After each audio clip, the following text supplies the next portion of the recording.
Hello friends.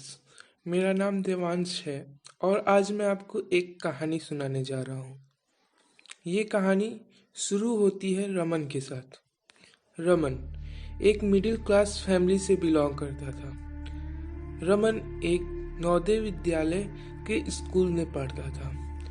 Raman पढ़ाई में उतना अच्छा नहीं था, मगर उसका इंटरेस्ट खेल कूद में बहुत ज़्यादा था। उसके स्कूल की तरफ से खेल कूद की एक टीम बनी थी। आज उसकी वो टीम दूसरे स्कूल में खेल कूद प्रतियोगिता के लिए गई थी। रमन उस स्कूल के बारे में कुछ ज़्यादा नहीं जानता था, मगर स्कूल के फील्ड के बगल में एक कब्रिस्तान था।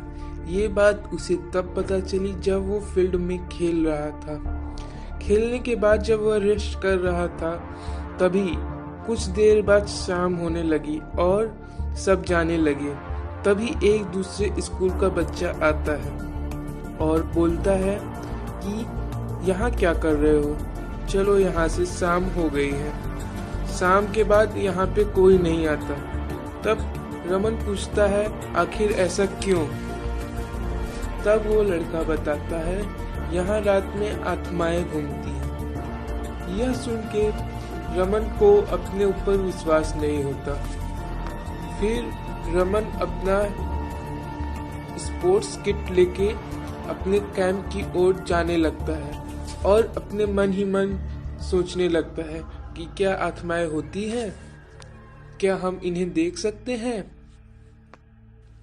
ये सोचते सोचते वो कैंप पहुंच जाता है।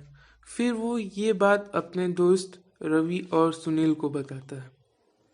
ये बात सुनकर रवि के मन में एक ख्याल आता है वहां जाने का, और सुनील और रमन को वो ये बात बताता है। ये सुनकर सुनील डर जाता है और रवि को मना कर देता है, मगर रमन कहता है कि चल ना भाई, भूत वूत कुछ नहीं होते हैं, ये सब बेफिजूल की बातें हैं। फिर रवि कुछ देर बाद सोचने के बाद मान जाता है। फिर तीनों दोस्त रात में नाइट आउट का प्लान बनाते हैं और एक समय सोचते हैं 12:30 का, जिसपे वो बिस्तर छोड़ के पानी पीने वाली जगह पे मिलेंगे और फिर वहां से फील्ड के लिए जाएंगे। फिर तीनों दोस्त 12:30 पे मिलते हैं और इस समय काफी ठंड थी और ठंडी ठंडी हवा चल रही थी, और ये तीनों बातें करते हुए टॉर्च की रोशनी में फील्ड के पास पहुंचते हैं। और रमन रवि से बोलता है, देखा मैंने कहा था ना, भूत वूत कुछ नहीं होते हैं। फिर ये तीनों वापस कैंप की ओर जाने लगते हैं कि तभी इन तीनों को लगता है कि इनके पीछे से कोई गया है। जब ये तीनों पीछे मुड़ के देखते हैं तो पीछे कोई नहीं था। फिर ये तीनों अपने कदम बढ़ाते हैं और फिर से धीरे धीरे कैंप की ओर चलने लगते हैं।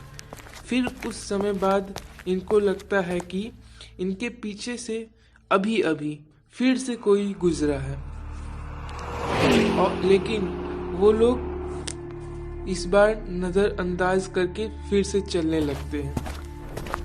फिर कैंप के रास्ते में रवि को एक व्यक्ति दिखता है और वो तीनों उसके पास जाके पूछते हैं, अंकल आप यहाँ क्या कर रहे हैं?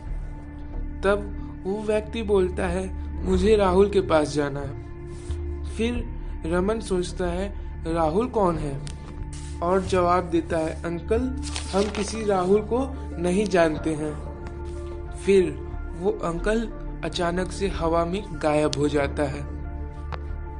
ये देखने के बाद रवि और रमन दोनों दोस्त कैंप की ओर भागते हैं और सुनील डर के कारण फील्ड की ओर भागने लगता है।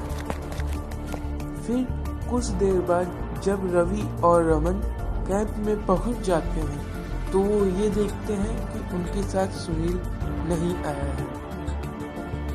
फिर रमन तुरंत ही सबको कैंप में उठाता है और सबको ये बात बताता है, और ये सुनकर सब उसके साथ फील्ड में सुनील को ढूंढने लगते हैं। फिर सुनील फील्ड और कब्रिस्तान के बाउंड्री पे बेहोश गिरा हुआ मिलता है और होश आने पे बताता है कि उसने एक हवा में उड़ता हुआ एक आत्मा देखी है। और ये देखने के बाद रवि बेहोश होके गिर जाता है और उसके बाद का सुनील को कुछ याद नहीं है। और ये सब बात सुन के उसे अपने टीचर से बहुत डांट पड़ती है।